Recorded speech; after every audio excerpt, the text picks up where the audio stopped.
Nós vamos dar continuidade à exposição bíblica dos mandamentos do Senhor no livro de Deuteronômio, capítulo 5. Capítulo 5 de Deuteronômio, nós vamos ler especificamente o verso 18. Nós leremos o verso 6 e o verso 18, como temos feito sequenciado. O verso 6 diz assim: Eu sou o Senhor teu Deus, que te tirei do Egito, da casa da servidão. Verso 18: Não adulterarás. Vamos à presença de Deus mais uma vez, em oração, irmãos. Senhor, quando abrimos a Tua palavra mais uma vez, para ouvir a Tua voz, nós clamamos o Teu auxílio, a graça do Senhor, a iluminação do Espírito Santo de Deus. Sem Ele, sem a ação dEle, sem a obra dEle, sem o desvendar dos nossos olhos por meio dEle, nós não poderemos contemplar as glórias ou a glória do Teu Evangelho na Tua lei. Como salmista, nós mais uma vez pedimos: desvenda os nossos olhos, Senhor, para podermos contemplar as maravilhas da Tua lei. Em nome de Jesus. Amém.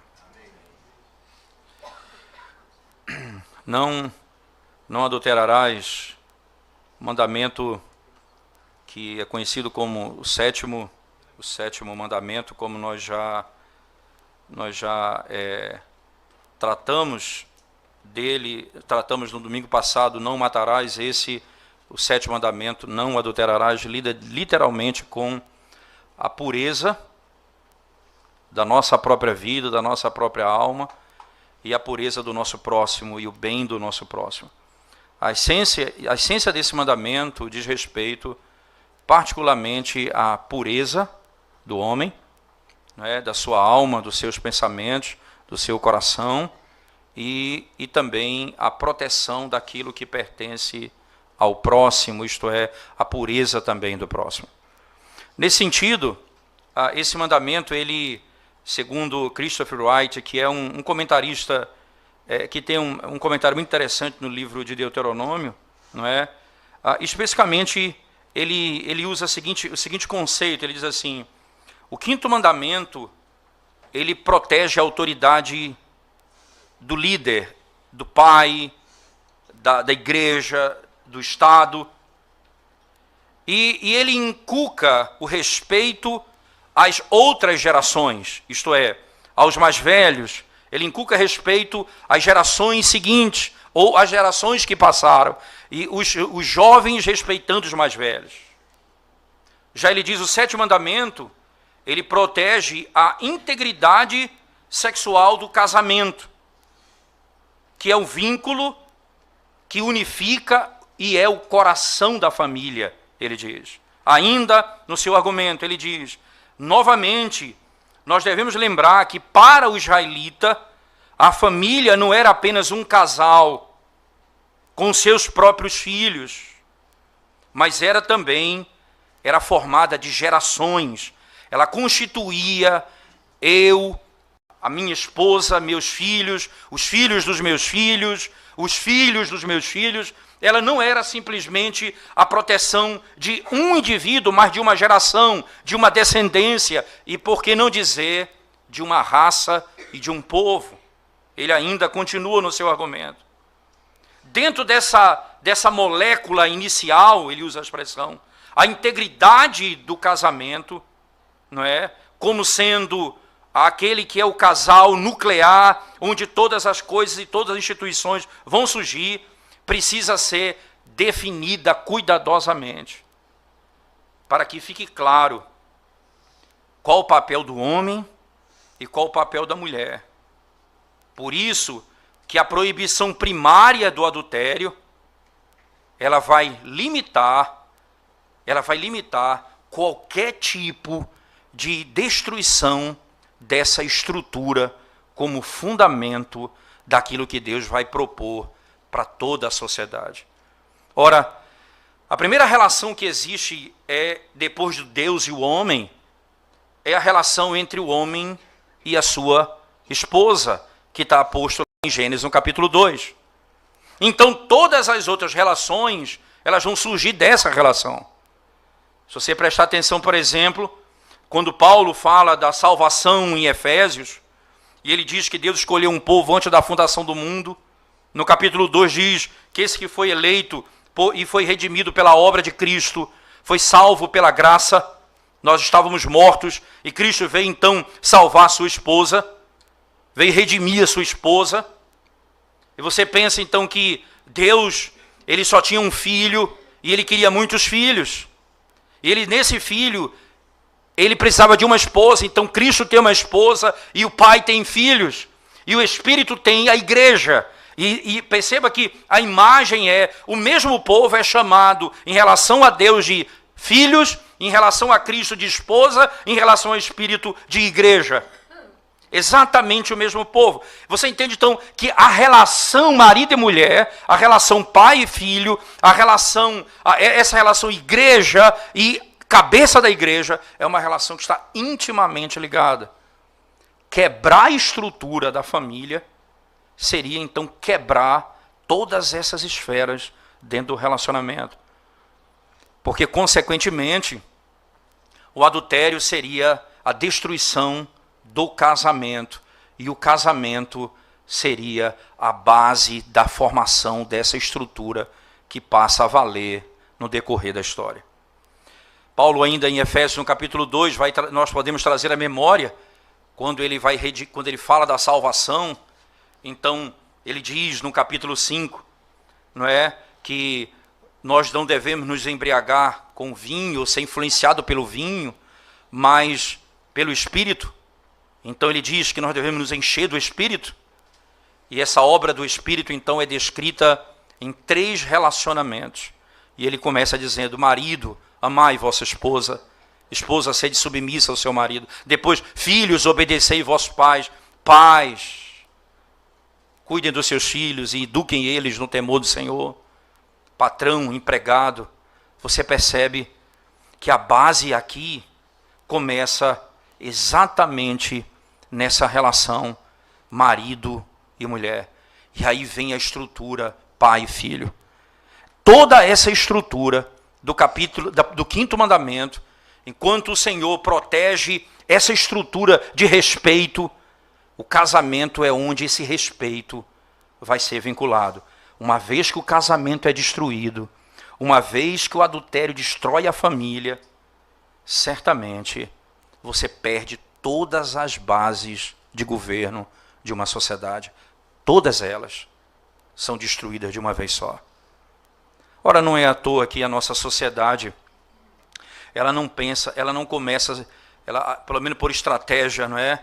Ela não está agora falando simplesmente que nós temos que nos rebelar contra a autoridade e governo. Eles estão solapando os valores que estabelecem a unidade da família. O papel do homem e da mulher, o casamento. Hoje a família e o adultério é algo comum. Hoje os nossos heróis, eles casam pelo menos 3 vezes. Você ouve um programa de televisão em que uma personagem, uma cantora famosa no Brasil disse, ela está no 6º casamento, ela disse, porque essas pessoas que estão casadas a vida toda não sabem o que é felicidade, eu vivo em busca dela. Porque ela quer casar para ser feliz, ela não entendeu que a felicidade dela está no primeiro casamento, que é em Cristo, não no marido que ela está buscando. O ponto e o grande erro aqui é que esses são os heróis da sociedade, que se divorciam e casam de novo, e divorciam e casam de novo. E era assim na época de Cristo, não é só na nossa época, na época de Cristo era assim também. Ora, na época de Moisés era assim também, tanto é que teve uma lei estabelecida contra isso, para regular o divórcio, por exemplo. Lá em Deuteronômio, no capítulo 24, não é? Você vai encontrar categoricamente uma lei que vai regular o divórcio. Porque era tão comum Isso é próprio do coração do homem. Que Deus então diz assim, a maneira que nós vamos proteger a família e o casamento é abominando o divórcio. E Deus diz, não adulterarás. Não adulterarás.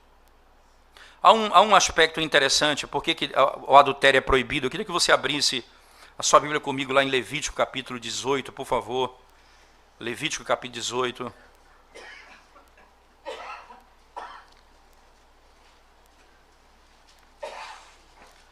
Verso 6 em diante. Levítico 18, verso 6 em diante, diz assim: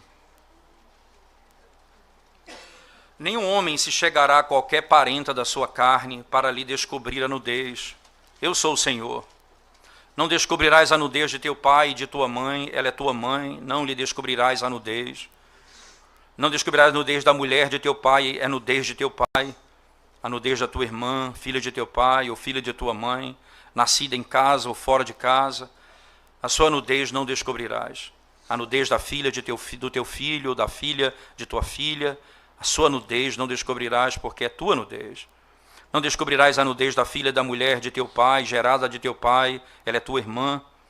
A nudez da irmã do teu pai não descobrirás, ela é parenta de teu pai. A nudez da irmã de tua mãe não descobrirás, pois ela é parenta de tua mãe. A nudez do irmão de teu pai não descobrirás, não te chegarás à mulher, ela é tua tia. A nudez de tua nora não descobrirás, ela é mulher de teu filho, não lhe descobrirás a nudez. A nudez da mulher de teu irmão, não descobrirás a nudez de teu irmão.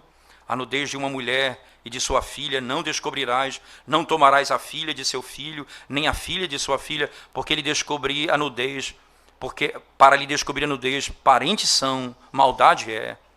E não tomarás com tua mulher outra, de sorte que lhe seja rival, descobrindo essa nudez com ela durante a sua vida.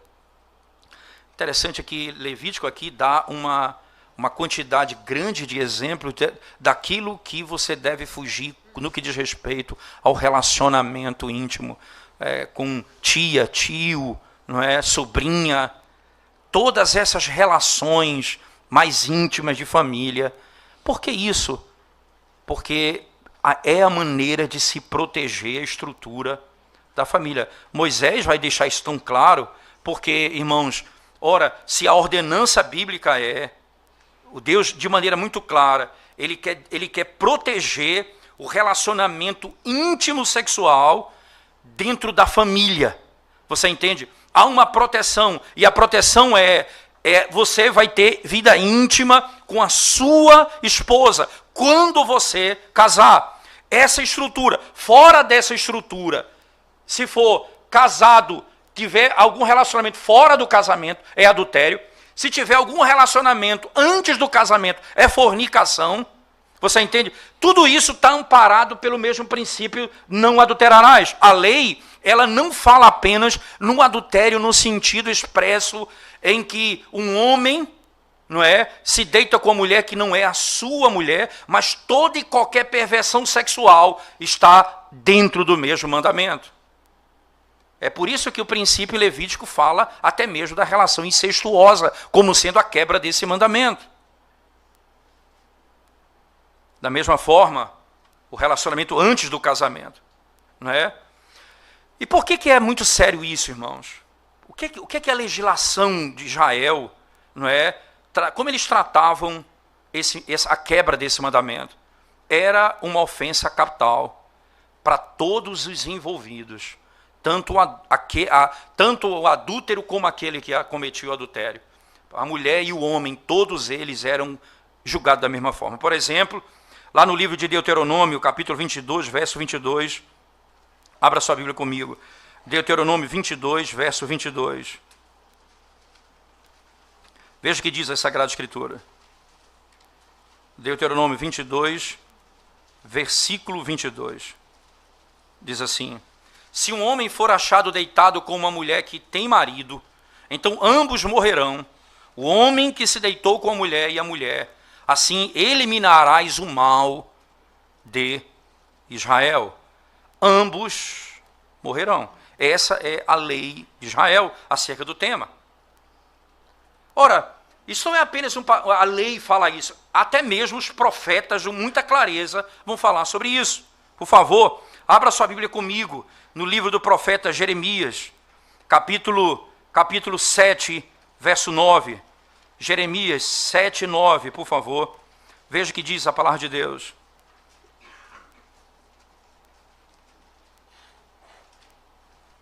Profeta Jeremias, capítulo 7, verso 9, diz assim a palavra do Senhor.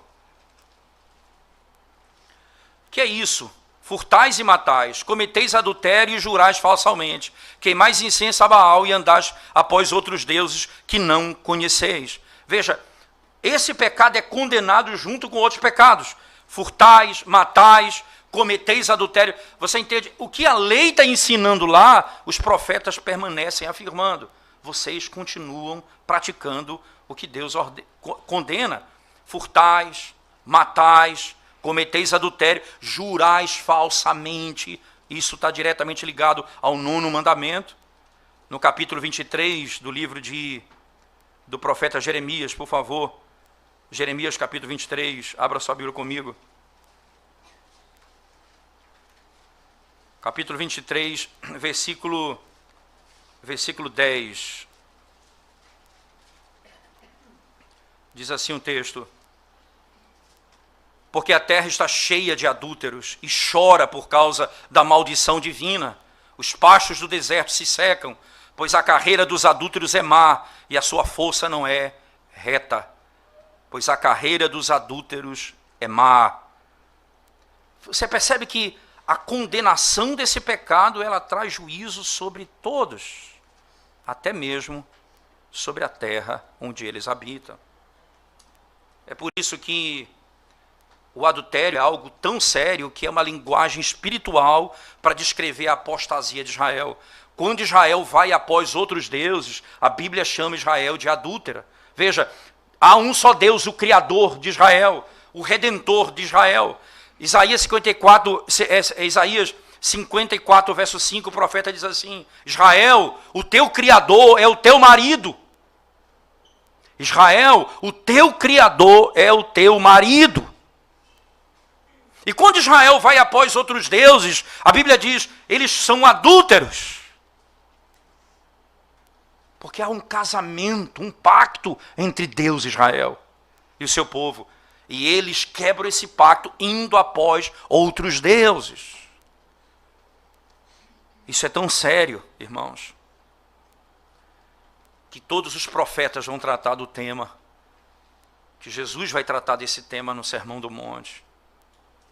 Ouviste que foi dito, não adulterarás, eu porém vos digo, aquele que olhar com olhar impuro para uma mulher, esse cometeu adultério. Todas as sociedades humanas têm sanções para proteger qualquer estrutura associada a casamento. Mas o casamento em Israel tinha um peso específico, porque descreve a relação entre Deus e o seu povo. Qual é a natureza do decálogo? Por que é tão pesado para Israel a quebra desse mandamento? Por que as outras nações você tem punição, e às vezes algumas severas, outras nem tanto, e na nossa lei parece que nós vamos evoluindo, né? O Brasil vai evoluindo hoje. Hoje casar demora mais do que divorciar. Antigamente, separar era mais difícil do que casar. Para separar no passado, eram leis que impunham dificuldade no processo. Eu lembro de pessoas que eram divorciadas e diziam, eu estou aguardando ainda, eles usavam o termo, o desquite, eles usavam essa terminologia para expressar que era um tempo, saiu primeiro isso, agora saiu isso. Então, era um tempo demorado até que fosse consumado. Hoje, é um contrato qualquer, em que a pessoa quebra e amanhã já não está vivendo mais. É para mostrar o aspecto fluídico do conceito de família. É para mostrar que a sociedade que evoluiu na realidade, ela foi entregue às suas paixões, porque adoram mais aos seus desejos do que a Deus. Entretanto, por causa da natureza do decálogo, e que implica uma lei pactual, ela tem uma importância central na família, dentro da realização social de Israel, por causa da relação que isso expressa, a relação do pacto. Esse mandamento tem o mesmo contexto religioso como o quinto mandamento. O mesmo contexto religioso que o quinto mandamento. Porque preste atenção, por que isso é tão importante? Porque se você destrói o conceito de casamento, você destrói todas as estruturas sociais que você possa imaginar, consequentemente até a relação pai e filho e a relação que virá na sequência, e consequentemente não haverá subordinação à autoridade. E o que é que acontece além disso? O adultério foi resignado, foi localizado nos nossos dias, dentro do que se chama da moralidade privada. Cada um tem a sua maneira de viver. Então hoje é decisão do indivíduo, como eles querem fazer, por exemplo, com o aborto. É uma coisa, decisão da pessoa, não tem nada a ver com o indivíduo, com a lei, com nada. É decisão pessoal, eu faço o que eu quero comigo. Então eles querem sempre colocar isso como algo privado, não público. Não que tenha efeitos outros, mas só para mim. Não é assim em Israel. Não é assim em Israel. O adultério em Israel podia ser qualquer coisa menos alguma coisa privada. Por quê, irmãos? E aqui eu cito mais uma vez o mesmo autor, Christopher Wright, que diz assim: o adultério era um crime contra Deus, tanto quanto era um crime contra o relacionamento entre Deus e o seu povo, Israel. E era um crime contra esse relacionamento, tanto quanto era atacar as bases sociais na qual essa Israel estava fundamentada. Ele continua: qualquer ataque na estabilidade da casa, da família, na unidade dessa estrutura, era uma ameaça potencial para o relacionamento nacional com Deus. Isso era aplicado tanto internamente, pela destruição da autoridade doméstica dentro da família, como a importância do quinto mandamento e todas as suas implicações diretas. Perceba, era aplicado também externamente, dentro da viabilidade econômica da casa, pois era uma ameaça por meio do roubo, do débito, por meio da força, e consequentemente levaria à quebra do 8º e do 10º e do 9º mandamento. Porque agora, e ele vai dizer, primeiro porque eu começaria agora a cobiçar o que é do outro. Se não há uma estrutura fundamentada para isso, ele diz, toda a base da lei é quebrada. Se a família, o fundamento dela é arrancado, consequentemente, se isso é trazido apenas para a estrutura pessoal, que é um efeito apenas para mim, isso seria facilmente resolvido. Isso não é, porque isso destruiria toda a estrutura da própria lei. O 7º mandamento, diz ele, tem a base e o princípio. Tendo em vista que o adultério, ele vai atacar o coração e a estabilidade da família e da casa, por meio da não integridade da relação íntima sexual. Por que isso é tão sério, irmãos? Christopher Wright vai dizer, porque quando esse mandamento é quebrado, nós temos a plena convicção de que todo o fundamento que traz o relacionamento entre Deus e o seu povo é destruído por meio de uma relação marido e mulher. Se isso é tirado, toda essa estrutura vem abaixo. O pacto primeiro é danificado. O que ele está afirmando, e é importante dizer, ele está dizendo, é necessário que se tire esse pecado do campo do privado e se entenda que ele tem efeitos públicos, gerais. Não é apenas algo que diz respeito a mim, a minha esposa, a você, a sua esposa. Diz respeito à base que fundamenta a família, a igreja e a sociedade. Se o adultério for algo comum, vai ruir toda essa base que nós temos hoje. Não adulterarás.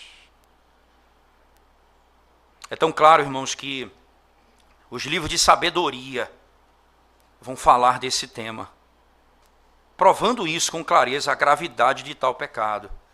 Por exemplo, se você abrir a palavra de Deus lá em Provérbios capítulo 2, verso 16 a 19 comigo. Provérbios 2, verso 16 a 19.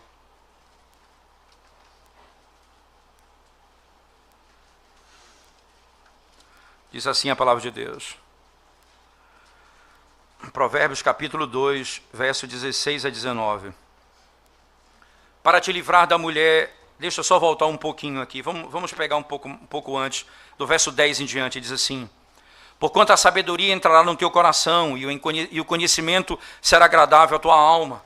O bom siso te guardará, e a inteligência te conservará, para te livrar do caminho do mal, e do homem que diz coisas perversas, dos que deixam as veredas da retidão, para andarem pelos caminhos das trevas, que se alegram de fazer o mal, folgam com as perversidades dos maus, seguem veredas tortuosas e se desviam dos seus caminhos, para te livrar da mulher adúltera, da estrangeira, que lisonjeia com palavras, a que deixa o amigo da sua mocidade, a qual deixa o amigo da sua mocidade e se esquece da aliança do seu Deus. Perceba, veja a linguagem, irmãos, a qual deixa o amigo da sua mocidade e se esquece da aliança do seu Deus. Uma implicação direta entre o que ela faz e a consequência disso no que diz respeito ao pacto com o Senhor. E ainda veja, porque a sua casa se inclina para a morte e as suas veredas para o reino da sombra da morte. Todos que se dirigem a essa mulher não voltarão e não atinarão com as veredas da vida. Assim andarás pelo caminho dos homens de bem e guardarás as veredas dos justos, porque os retos habitarão a terra e os íntegros permanecerão nela, mas os perversos serão eliminados da terra e os aleivosos serão dela desarraigados. Os que praticam tais atos, e o livro de sabedoria, como especificamente atribui esse conceito, dizendo, os que andam segundo esse princípio, quebram, esquecem da aliança com o seu Deus. Ontem nós tivemos o casamento de Juliana e Jorge. E foi é interessante porque podemos até falar um pouco sobre isso no casamento. Porque nós estamos ali com um papel onde eles têm de assinar um documento, casamento civil, onde tem testemunhas ali. E aquilo ali era público. Aquilo tem efeito civil. O efeito daquilo, irmãos, é muito mais do que você possa imaginar. Eles estão dando continuidade a um padrão estabelecido por Deus.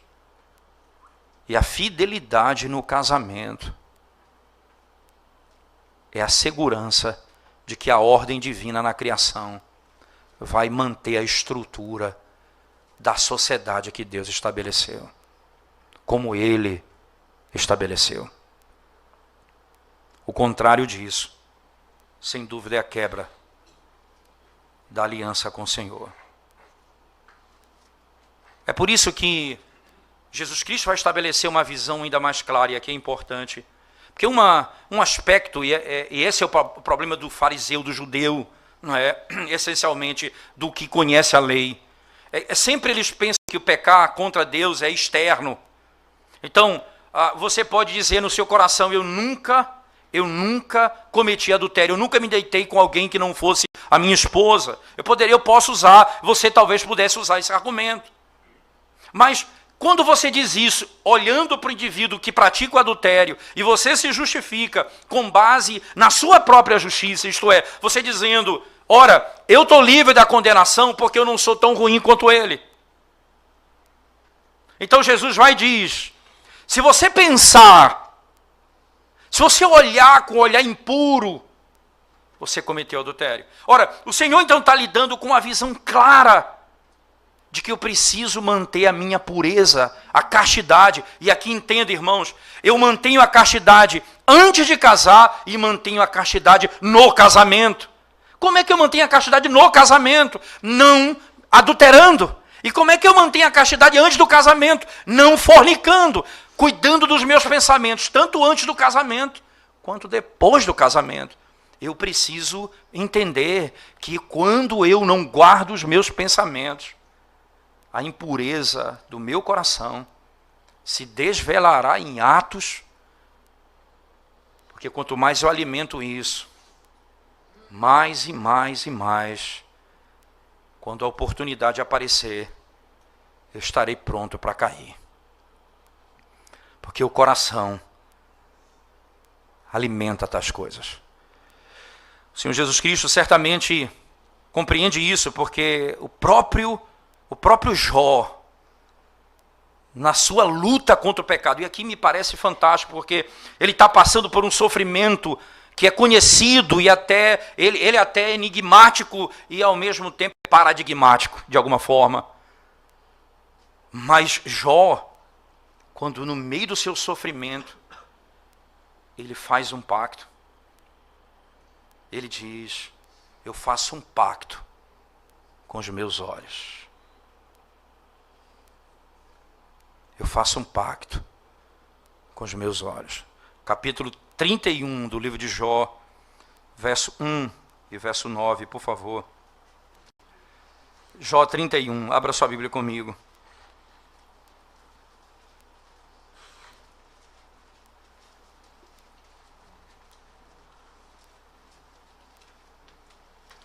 Verso 1 diz assim, fiz aliança com meus olhos. 31, verso 1. Fiz aliança com meus olhos. Como, pois, os fixaria eu numa donzela? Verso 9.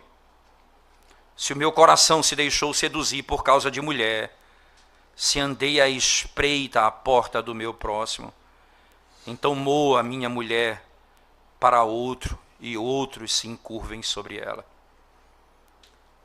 Ele disse, eu fiz uma aliança com meus olhos. Eu não coloquei os meus olhos em outra donzela, em outra mulher. O Senhor Jesus Cristo diz isso, dizendo, se você olhar com um olhar impuro, você cometeu adultério. Se você olhar com um olhar impuro, eu fiz uma aliança com os meus olhos. No capítulo 6 de Provérbios, verso 25, veja as palavras do sábio. Provérbios, capítulo 6, verso 25.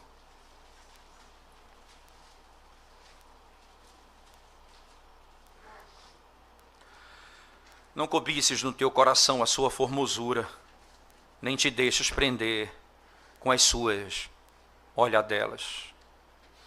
Não cobices no teu coração a sua formosura, nem te deixes prender com as suas olhadelas. Como os olhos, como o Senhor Jesus fala, aquele que olhar com olhar impuro. A lei de Deus, irmãos, ela não vem para nos justificar dizendo, eu sou mais justo do que aqueles que lá fora estão destruindo o casamento por leis que estão destruindo a família. Essa não é o papel da lei. A lei não é dizer para mim que agora eu estou em pé e o mundo caiu. A lei é para dizer para o mundo que caiu e para que eu que penso que estou de pé, para que eu que penso que estou de pé, eu possa cair e dizer, eu sou tão pecador quanto eles, e careço da tua misericórdia.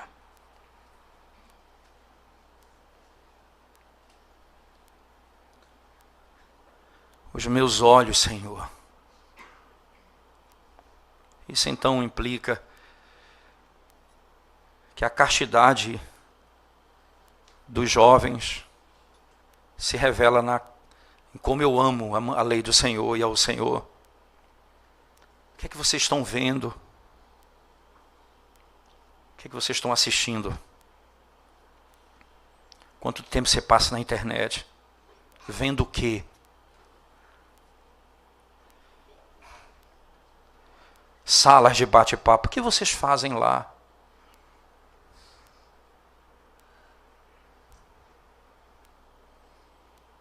Guarda o teu coração. Diz o Senhor Jesus Cristo.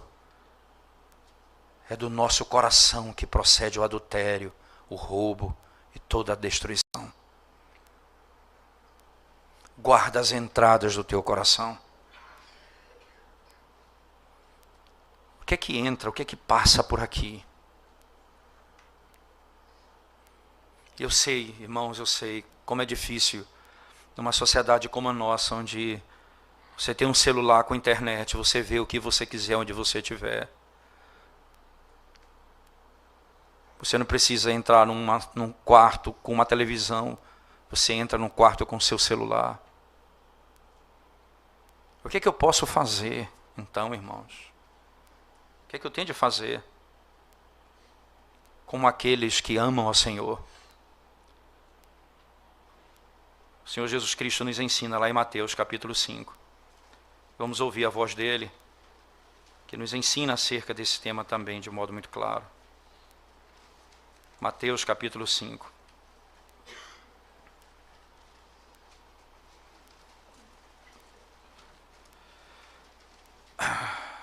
O Senhor Jesus Cristo, quando fala acerca do adultério especificamente, desculpa, eu abri Marcos, você não estava achando, Mateus capítulo 5.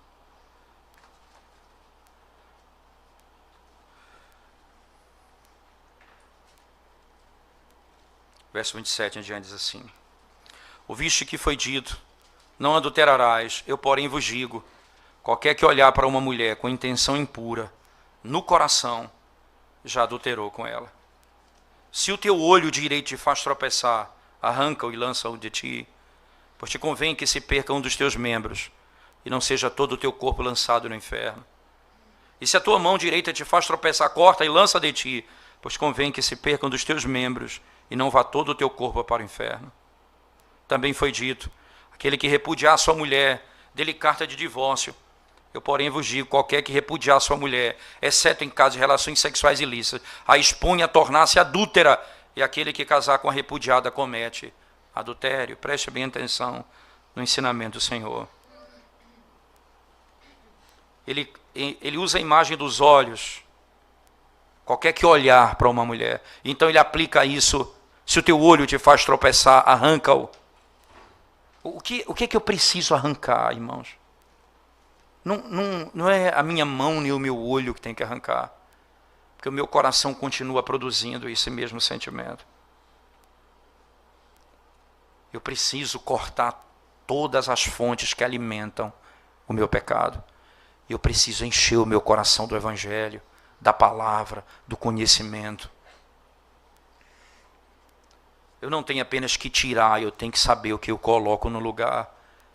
Eu não só corto, mas eu vou encher o meu coração daquilo que é santo. Eu vou fugir das conversas imundas. Eu vou fugir das brincadeiras que têm duplo sentido. Eu não vou contar piadas com duplo sentido. Eu não vou permitir que um irmão meu me conte piadas com duplo sentido, com imoralidade. Não pode estar nos nossos lábios tais brincadeiras.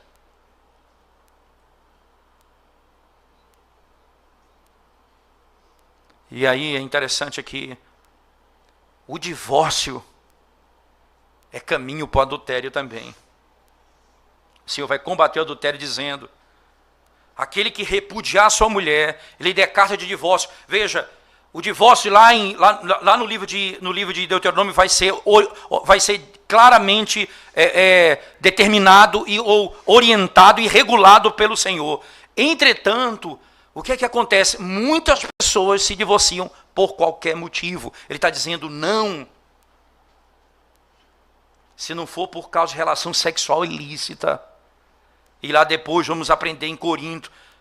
Se alguém for desertar a casa ou abandonar a família, deixar a sua casa, de maneira que nem a igreja nem o Estado podem fazer nada em favor daquilo. Então, se isso acontecer, então o divórcio é uma realidade. E aí, quando a igreja então lida com isso e o divórcio é estabelecido, a pessoa é livre para casar. Entretanto, quando o indivíduo se divorcia por qualquer razão, é porque nós estamos em incompatibilidade de gênero, nós não gostamos uns dos outros.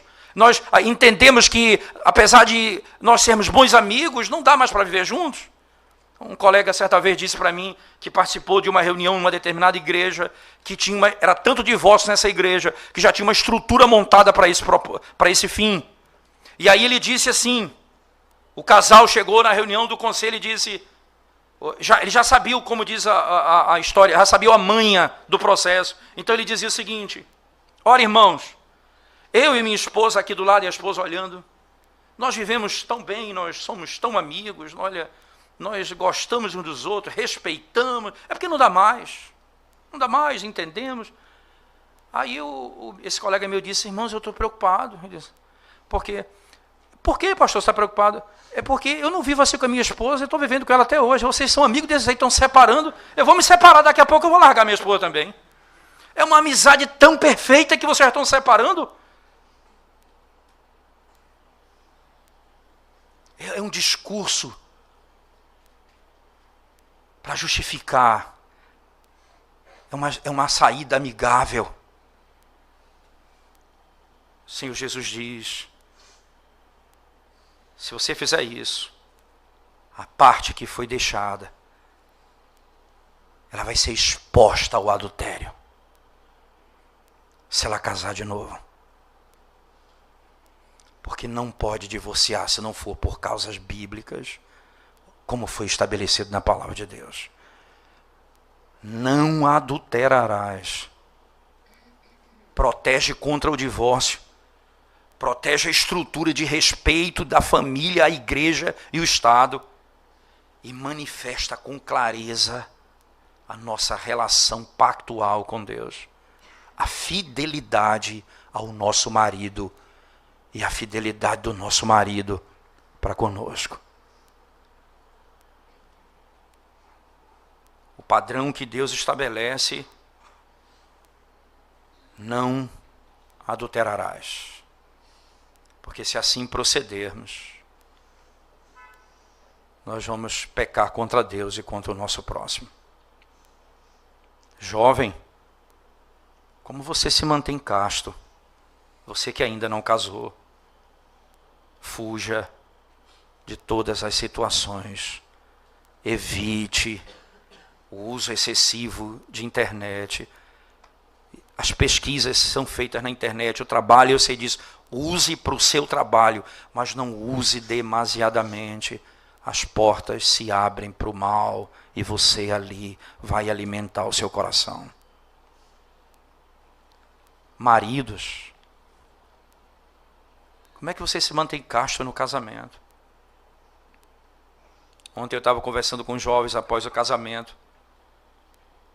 Quando o Jorge, sentado conosco ali, cansado, morto da festa, aí ele disse, eu estou me guardando. Ele usou essa linguagem, eu achei interessante. Foi uma brincadeira, mas agora é puro. Antes era pecado. Aí eu aproveitei para falar com os meninos sobre isso. Eu disse, por que isso que ele disse é tão puro agora? Porque agora ele vai se deitar com a esposa dele. Que bênção! Ele vai usufruir de um privilégio. Que bênção! Antes, se ele brincasse com isso, ele devia ser repreendido. Porque era pecado.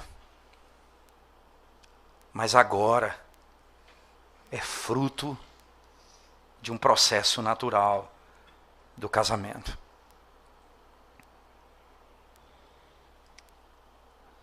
O leito sem mácula. O leito sem mácula. Quando você assiste o homem que... E a pornografia é algo que não destrói apenas jovens, destrói homens casados também.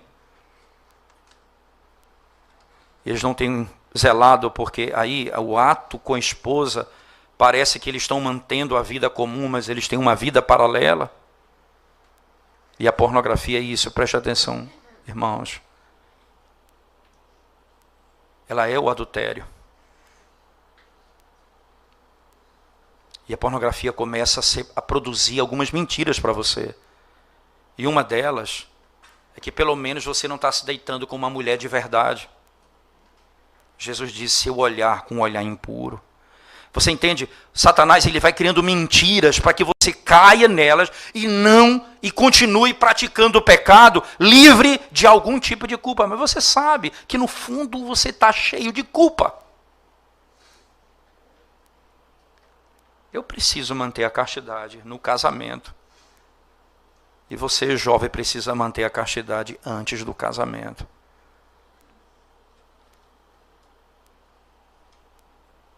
Porque se você usufrui daquilo que é próprio do casamento, antes do casamento, você está fornicando. E a fornicação é a quebra do mandamento. Eu vou dar um dado a vocês interessante. Eu não conheço, não são poucos os casamentos que eu conheço que chegaram a um fim terrível. Por causa da vida do casamento, por causa da vida íntima antes do casamento. Porque não havia confiança. Eu já acompanhei casos, eu digo isso a você sem medo de errar. Eu recebi um determinado casal na minha casa, quando eu ainda morava no seminário há muito tempo atrás, e chegou esse casal e disse, pastor, nós estamos para nos divorciar. E o que é que está acontecendo? Nós começamos a conversar e ele disse, a minha esposa não confia em mim mais. Por quê? Porque no namoro, nós nos relacionamos antes do casamento. E ela confiava tanto em mim, porque eu era aquele que era o seminarista, aquele que ia ser pastor. E nós caímos juntos. E agora ela não consegue confiar em mim. Ela teme, ela tem dúvida.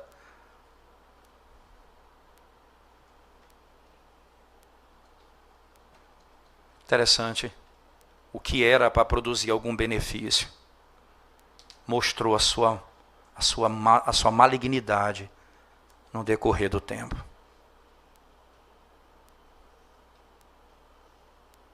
Mantenha-se casto, porque essa é a vontade de Deus. Porque isso representa o zelo que você tem pelas instituições que Deus estabeleceu. E porque isso representa a tua relação com teu marido, que é o próprio Deus e o teu Redentor. Se assim você proceder, você vai poder andar firmemente na terra. Mas deixa eu encerrar dizendo, talvez você esteja cheio de culpa, porque esse é o papel da lei. E mostrar para você o seu pecado.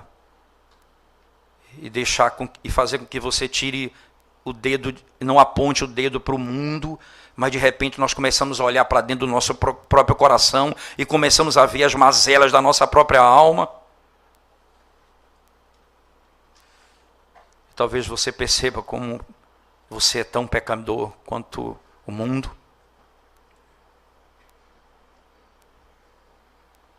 Mas eu preciso dizer isso a você. O nosso marido, ele é fiel. Diz a Escritura, lá em Timóteo, ainda que sejamos infiéis, ele permanecerá fiel, porque não pode negar-se a si mesmo. Qual é o seu pecado? Fornicação, adultério, pornografia, você tem pecado contra o teu Senhor. Você tem servido outros deuses além dele. Volte-se a Ele.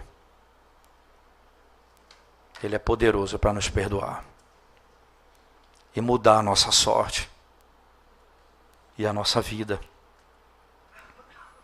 E de maneira preciosíssima, irmãos, ele diz assim, pelas palavras do apóstolo Paulo, esse marido que é Cristo, lá em Efésios 5, ele vai entregar a sua esposa, que é a igreja, sem mancha, sem mácula e sem pecado. Esse é o marido que casou conosco, o nosso Redentor, Jesus Cristo. Nós precisamos viver em santidade e Ele nos ajudará a isso, e perdoa os nossos pecados e muda a nossa sorte. Mas se você está sem Cristo e não tem Cristo nessa manhã e você vive na prática desse pecado, qual é a tua esperança? Onde você vai ter esperança? Em você mesmo? Na tua própria força? Não, jamais. O seu coração é uma fábrica de ídolos. O seu coração produz iniquidade constantemente. Você precisa da graça de Deus em Cristo. Você precisa se arrepender dos seus pecados. Porque o teu pecado talvez não seja somente e simplesmente o adultério. O teu pecado é que você rejeitou o marido que Deus proveu para você, Jesus Cristo. E você casou com outro. E hoje o Senhor te chama para que você se divorcie do seu marido hoje, que é o pecado, o diabo e o mundo. Como é que eu faço isso? Se eu morrer para mim mesmo. Se o mundo morrer para mim, então eu estou livre para casar de novo. Quem pode fazer isso por você? Somente o poder do Evangelho. E se Cristo te libertar, verdadeiramente, você será livre. Amém. Vamos orar ao Senhor mais uma vez, irmãos. Senhor Deus, nós te damos graças por tua palavra e rogamos ao Senhor que nos ajude nas nossas fraquezas, na nossa luta contra o pecado. E como, Senhor, muitas vezes, pensamentos, palavras, olhar,